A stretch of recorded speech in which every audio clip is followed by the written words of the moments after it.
All right, greetings to my audio nerds and friends. Welcome back to Overrated, Underrated. So this is episode 4 in this series. If you are not familiar, this is where I scroll my reverb feed, and if I have personal experience using that particular item over the 20 years that I've been working in audio, I'm just going to let you know if I think it's overrated or underrated. So this has been a fun series to do because it does turn people onto some gear that they may not have known otherwise, and also let you know if that microphone that is super expensive, if that's actually worth the money or if that's just a waste of time. So today's going to be a little fun spin on this. I'm going to do all microphones. So let's just dive into it.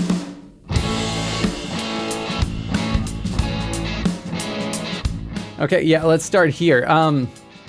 Neumann, KM184s. I'm going to just come right out. Overrated. I know that may shock some people. Here, I need to also be very clear. When I say overrated, I don't mean that it sounds bad. I think these sound good. I can't get behind the price. And because they are so expensive and they bear that Neumann badge, so many people purchase them and they're like, oh, well, it's Neumann and it's expensive, so it must sound great. I'll be totally honest with you. When I owned my Neumann KM184, like I actually owned it, I sold it because I was expecting it to sound incredible, and what I got was pretty good. You know, like, and so it's like, I'm not disappointed with how it sounds. I'm disappointed with the price point and how it sounds.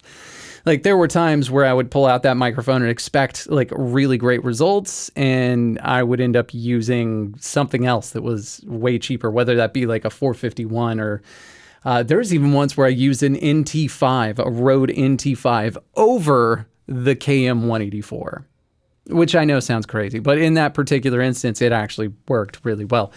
If the KM184 only cost like $400 for a microphone brand new, I could get behind it. I would call it underrated. I would say it's one of the better mics at that price point. But the fact is that since it costs as much as it does, for a used stereo pair, you're looking at like almost $1,400 and over $1,400 after that $66 in shipping. I wouldn't imagine that these microphones would cost that much to ship. That's kind of crazy to me, but overrated based on price. Okay, let's move on. Okay, this one's a good one. Yeah. All right, I'm gonna let you in on some secret sauce. This is the Crown PZM. That stands for Pressure Zone Microphone. The vintage from 1988. These are weird microphones, and I like them a lot as room mics. The first time I ever learned this trick, I'm going to call it a trick, was when I was in recording school. And my Audio 201 teacher was running a session, and he grabbed a couple of these PZM microphones, and it was kind of like this A-frame type of situation in that studio that we were recording in. And he put 2 of these Crown PZM microphones kind of like affixed to the ceiling. Like he taped them up in that A-frame. And we used those as room mics. And my God, they sounded so good as room mics. And I know that's kind of an oddly specific job for one type of microphone. But like, I'll be honest, I'm looking for one now, which is why it's probably showing up on my reverb feed. I don't know that I would pay $500 for it. I don't know, maybe. I haven't really researched the prices on these too much yet, but I really like the Crown PZM as a room mic. It sounds super good. These things were originally designed, to the best of my knowledge anyways, correct me down below if somebody knows, but they were designed to be a microphone that you would literally put on like a conference table, and it would pick up the sound of everybody talking in that room really well, which is what that was designed to do. It was like designed to record like your corporate meetings and stuff. Little did they know they actually created one of the greatest like drum room microphones, in my opinion. So if you get a chance, tape one of these up to the wall, higher than you might think, further than you might think. And my God, if you're going for a big room sound, these will absolutely do that. And if anybody else has done that, let me know in the comments. Okay, real quick before we move on too far. Number one, subscribe to the channel if you haven't done so already. Number two, you'll notice that the microphone that I'm using today is different from the typical microphone that I use in these videos. And the reason why is I'm trying to get to know this microphone a little bit better. This is the United Studio Technologies. This is the UT Twin 87. It's a cool microphone, but I'm getting to know it because I'm getting ready to do a big U87 shootout video. So subscribe so you don't miss that. It's going to be this microphone I also have on my desk here. It's the Roswell Mini K87. I've got my Dockman DA87. I'm going to be getting the Neumann U87, like the actual Neumann U87 AI. The warm audio, and yeah, it's going to be great for just comparison's sake. So subscribe so you don't miss that, amongst other really cool videos that are going to be coming up. Okay, let's move on here. This is a great mic. I love this mic, and not a lot of people talk about it these days. Blue mouse microphone. They are tiny little guys. They do stay out of the way, which is kind of a nice feature. But I actually like the way that these things sound. Great on spoken word, great on vocals, really good in a lot of unexpected circumstances. I mic'd up an upright, not like a grand piano, but just kind of like an upright, I think it was technically a spinet. But I mic'd up one of those with a pair of these blue mouse microphones, and I was really impressed with the results. Like, these microphones sound good. You may also know it because it's the Rhett and Link microphone, Good Mythical Morning. This is the microphone they have on their desk. I'm not sure how much of that microphone actually makes it into the mix, but it is a great sounding microphone. I like this microphone a lot. This particular listing has the transformer version. They did make a transformerless version of this microphone as well. And I think the way that you can tell which one's which is by the color of the body of the microphone. Like, truth be told, I've used like the blue baby bottle and the Bluebird, like the more inexpensive ones, and they were fine. Nothing to write home about. But the blue mouse, I really like. The blue mouse and the Dragonfly. I also like the Dragonfly. Dragonfly specifically on acoustic guitar actually sounded really good. But yeah, the blue mouse, I know it's hard to think of spending $800 on a microphone like this. I would say it's worth it. Underrated. Officially stamping underrated on that. Okay, moving on. Okay, warm audio. They make an appearance in every single one of my videos, it feels like, one of these videos that I do. I don't hate warm audio. I need to say that. I know warm audio has a lot of huge fans, and I get it. And some of their stuff I can get behind. I, in the last video, recommended the WA84, and I also used that in my last video. Those are great mics. I like those. The WA251 that I've got pulled up here, overrated. Overrated. Here's the deal. 251 microphones, like the original 251 is ridiculous. Like, how much does an original 251 cost? Hold on, let me actually, LAM 251. Yeah, there we go. 16,000 for an original 251.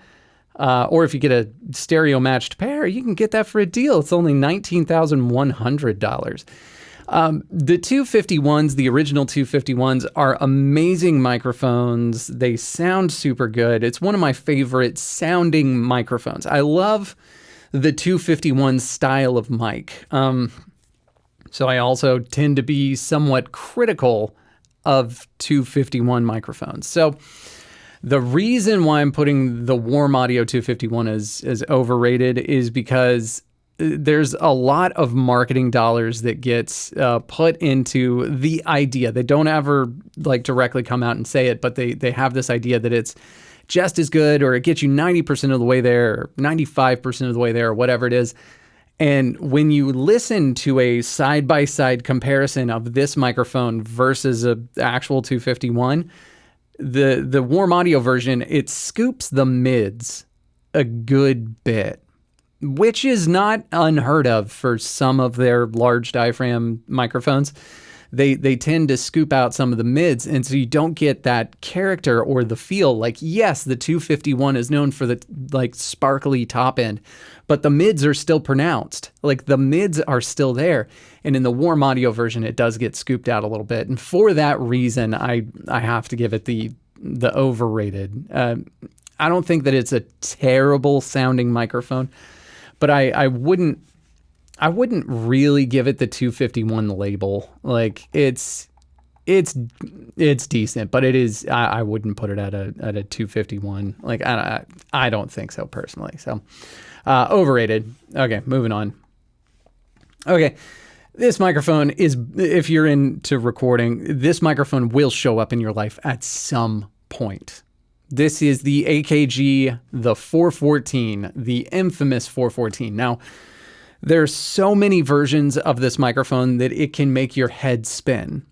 I'm not exaggerating by that. They've got like the XL2, the XLS, the 414 EB with the CK capsules. Like, don't get too lost in that. There's a couple rules that I follow with the 414. Gold grill usually means pretty bright. It's a very bright sounding microphone. Silver grill, not quite as bright. It might work a little bit better on some sources because of that.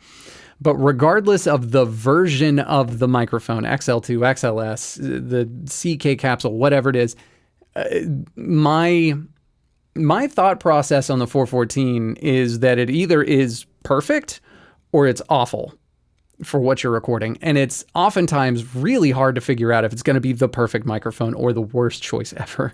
Like, that's a little exaggerated, but personal story with it. I worked at this studio that used a pair of, I think, the XLS, the 414 XLS or XL2s or whatever it is. And we used that stereo pair as drum overheads.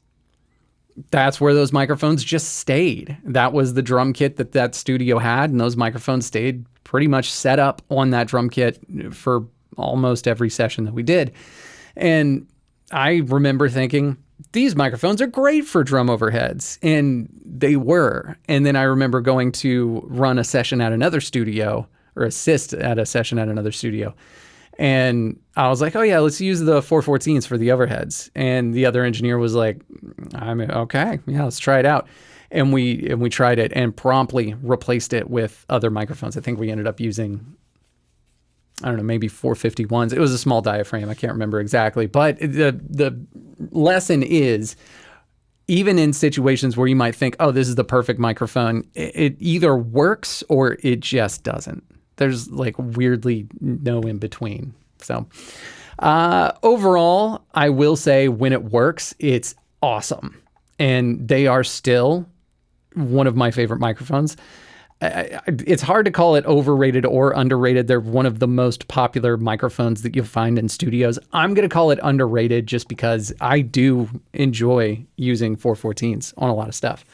Vocals, it's hit or miss, just like with a lot of things. But when it works as a vocal microphone, it works as a vocal microphone. Especially if you pair it up with like a transformer-based, like kind of a saturate-y kind of preamp. I like how the 414 sound. They sound really good. Okay, underrated. Let's move on. Okay, these, yes. Okay, just lining them up today. Okay, Vanguard. Vanguard is a newer microphone company. Like, they've been doing it for a little while, but like they're not, one of those studio brands that's been out for ages or whatever it is. Their microphones are pretty, and oftentimes they sound really good. I'm going to call pretty much everything that Vanguard Audio does underrated. I also used to own the V13. I did end up selling it to fund another purchase, but I kind of regret selling it even to this day. It is one of those microphones that actually just sounds really good. It's one that like I remember like trying it out. Like I bought it on a whim. I found it used for a really good price. That 622, by the way, that's on this one is not a bad price. This is the version 1. They have a newer version, like the version 2. I had the version 1. I loved the version 1. I know a lot of people loved the version 2 that they got, but like the version 1 sounded really good. But anyways, yeah, the Vanguard, when I plugged it in and just spoke into it for the first time, I was like, I get it. Yeah, this sounds super good. So underrated. Vanguard really knows how to make microphones. I want to try out some of their other microphones too. I've heard them, but haven't ever personally used them. The other microphones that they have, I think it's like the V4, make a couple other ones too. But I'd love to try them out because I was really impressed with the V13. So, okay, moving on. Yeah, this is another good microphone that's kind of in so it reminds me a little bit of a 414 in some respects, but it's very different in others. So the Austrian Audio OC818, another one of those bright and mid-forward and mid-flavored kind of microphones. I'm gonna call it underrated. I want to get one for myself. I love what Austrian Audio is doing. They are really introducing kind of some unique stuff. This is the only type of microphone that I think it's got like a Bluetooth remote or something like that for some of its functions. And I'm like, oh, that's useful. And most other stuff that would do that, I'd be like, oh, that's kitschy and wouldn't make any sense. But the fact that you've got like 2 capsules that you can actually split the audio from those capsules, like that's super cool. And like Austrian Audio is just doing some really fun stuff. Not to mention, they just sound good. Drums, drum overheads, vocals, acoustic guitar, it's really nice. Piano, really nice. So live strings, really nice. Like, I love the Austrian Audio stuff. The OC818 is great. Or if the OC818 is just a little out of your price range, the OC18 is their single capsule version with less features, but gives you pretty much the exact same like cardioid only sound. So if all you're looking for is cardioid, that is a good option as well. Austrian Audio, OC818, OC18, underrated. Underrated. All right. AKG 451s. A lot of bright mics are coming through today. Okay.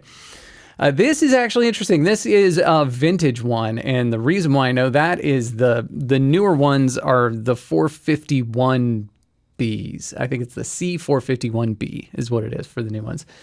The ones that say E or EB, and I think there's even some other model names, those are the ones that are like, 1980s and earlier. And the CK1 capsule is what is on some of these, and it's what a lot of people actually really like on these vintage 451s. I mean, I'll call it underrated. They're a little bit noisier than the more modern versions, of course, as many vintage microphones will be. But I really like the transient response. Now, transient response, if you've never like tested it out yourself, there's a couple ways that you can do it real quick. Grab a shaker and shake it into the microphone. And if it starts to just smear everything that you're hearing into just like a psh, sound, as opposed to giving you an actual transient so you can get the actual spike of that sound in the microphone, that's how you know the transient response is good. And that's also what I use to kind of test out if it's going to be good for drum overheads. I love getting a good like transient response in the drum overheads. I actually made a short where I used one of these. It was the 451EB, so similar, the same exact capsule though.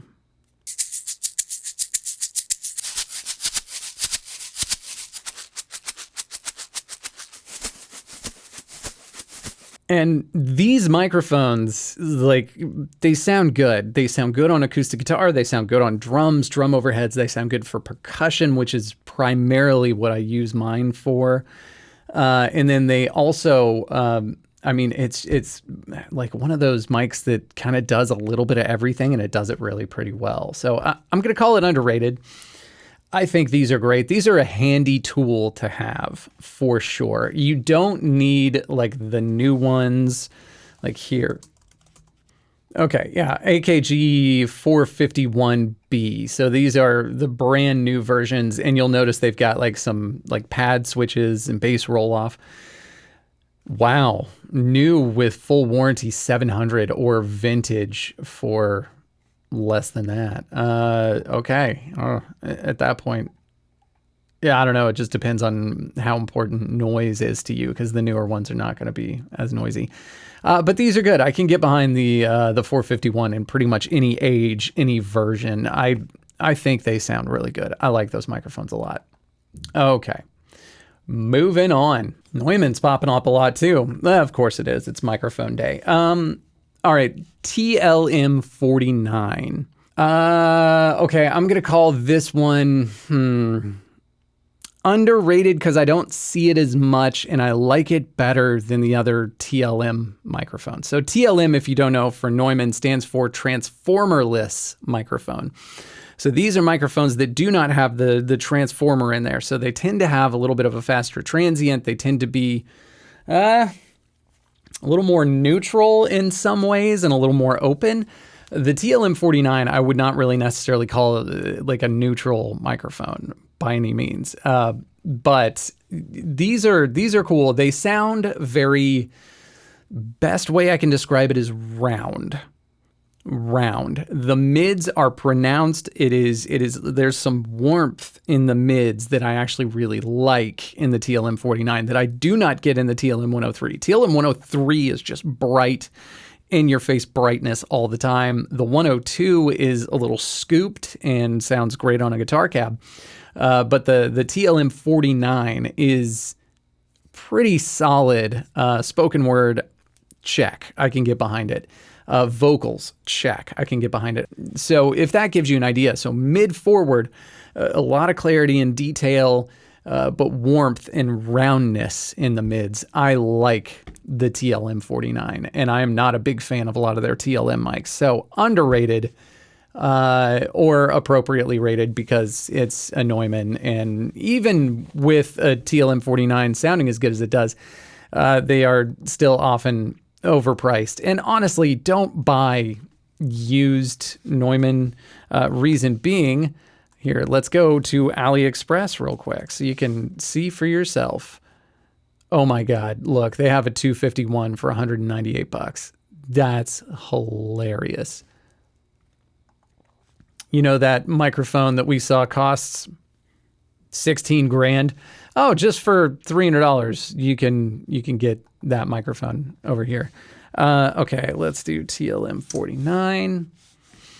Yeah, so the TLM49, they are actually shipping out with the Neumann badge from AliExpress. They are not Neumanns. They do not sound like a TLM49. I actually was buying a TLM49 once and ended up getting a fake one. Do you guys want to see what a fake Neumann TLM49 looks like? Here it is in all of its fake glory. Made in Germany, my foot. P48 TLM49. And I can tell you from firsthand experience, the fake ones do not sound like a TLM49. It did not have the roundness, it did not have the fullness or the mid pronunciation or all the other things that I actually like about the TLM49. It gave me generic $300 Chinese condenser microphone sound.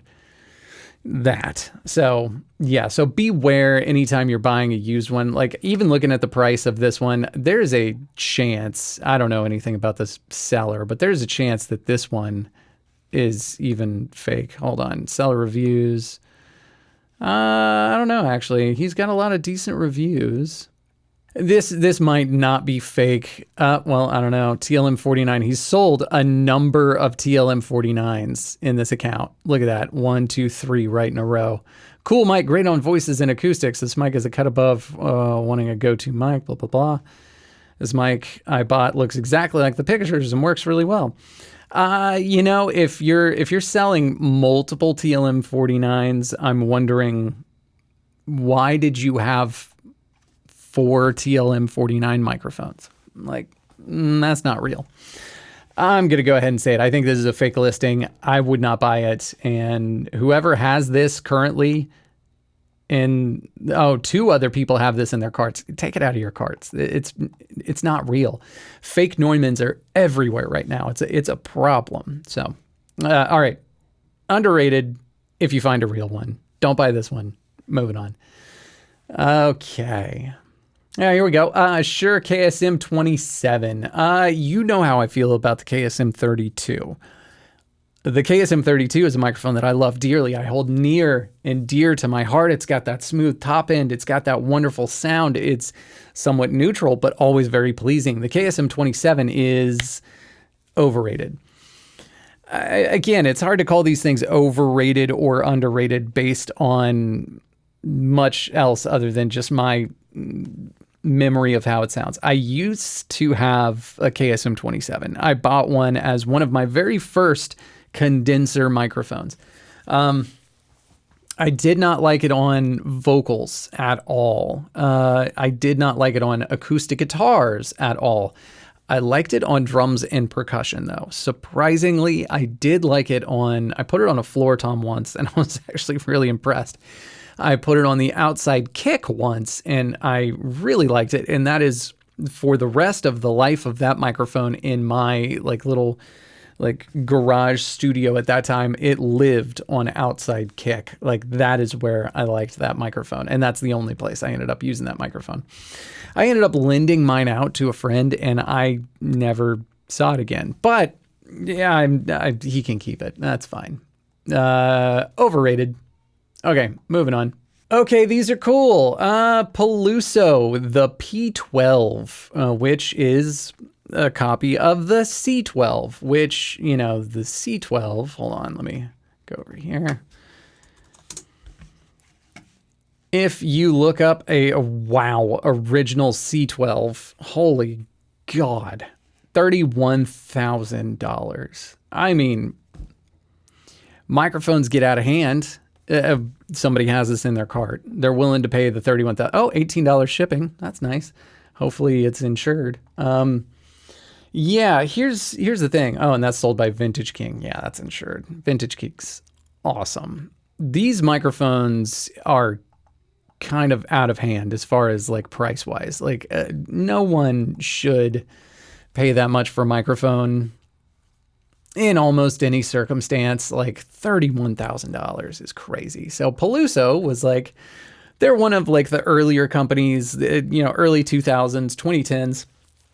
They made a bunch of replicas or copies of really popular studio microphones. And this is one of those that they made. I'm pretty sure they have a U47 and then they have the tube small diaphragm condensers that are also really good.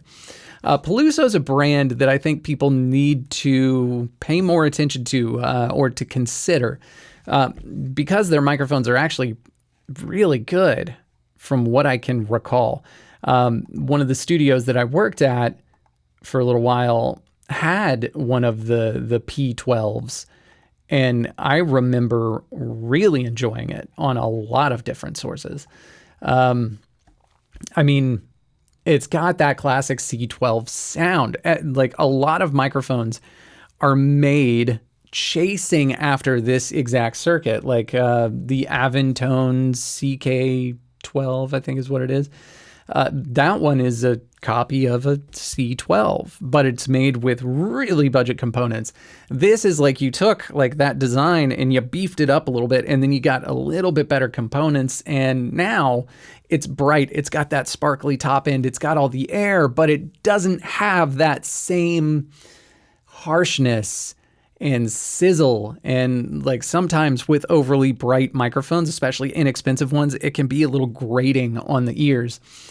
These microphones were not grating on the ears. So Peluso microphones in general, and especially this one, underrated. I like the Peluso microphones. All right, let's do one more. Let's see what we can find. Okay, yeah, this one's fun. All right, let's talk about this guy. This is the Lauten Audio. I'm gonna mispronounce every audio brand, and I'm so sorry, but Lauten Audio. This is the Atlantis. These are cool. I really like a lot of the microphones that Lauten Audio is making. I haven't used their 220 and 320, which everybody asked me about. I haven't used those. I have used their Clarion, which I'm a big fan of, and I've used this one, the Atlantis. The Atlantis, if I'm not mistaken, is like 3 distinct circuits built into one microphone, and you've got like the little switches that you can select. It is like output transformer coupled. So it's kind of like getting 3 different flavors of microphones kind of bundled into one microphone. I like that versatility. I like that more microphone companies are doing that. Actually, this microphone is also one of those that's doing it. I'm currently on the I'm on the modern mode with the United Studio Technologies. Hold on, I'm just going to do this. We're going to move it over to vintage. Close your ears. Sorry, hold on. Okay, not sure if that was going to blow out your ears or not, but now we're on the vintage mode on this microphone. I'm sure it's a little bit quieter, a little bit darker. That's how vintage microphones are. I'm going to put it back. Okay, now we're back to business. And I love microphones that do that, though. They just give you extra flavors that you can experiment with. You know, it's like colors for which to paint. So I really like that.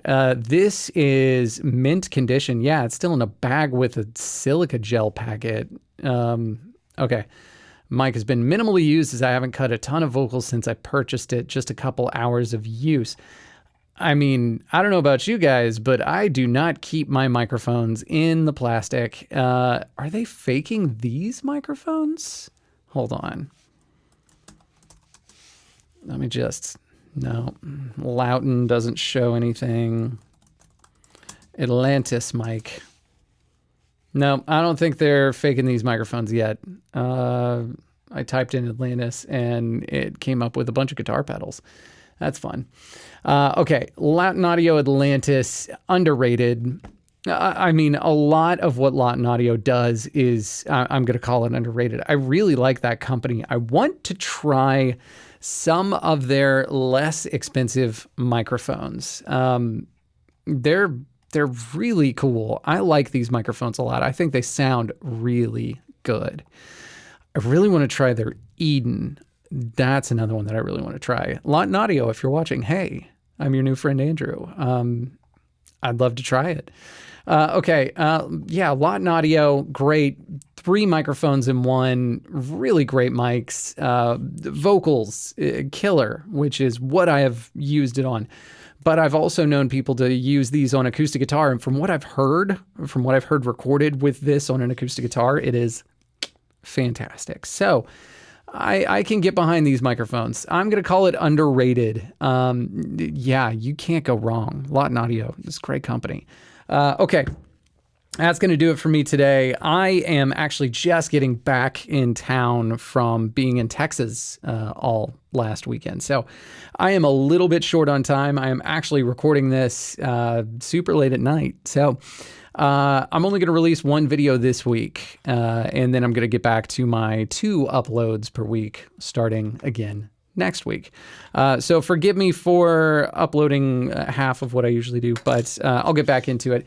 If you like this style video, please consider subscribing. You know what to do. Hit all the buttons that are down here. If you like this video, you know, that thumbs up, that really helps out a lot. If you dislike the video, ignore it. Just pass on. You don't need to hit the thumbs down. Don't do that. Or do it if you want to. That's fine. If I have hurt you, with my commentary. Please let me know how I have hurt you in the comments. And yeah, subscribe so you don't miss any more. All right, guys, I'll see you in the next one.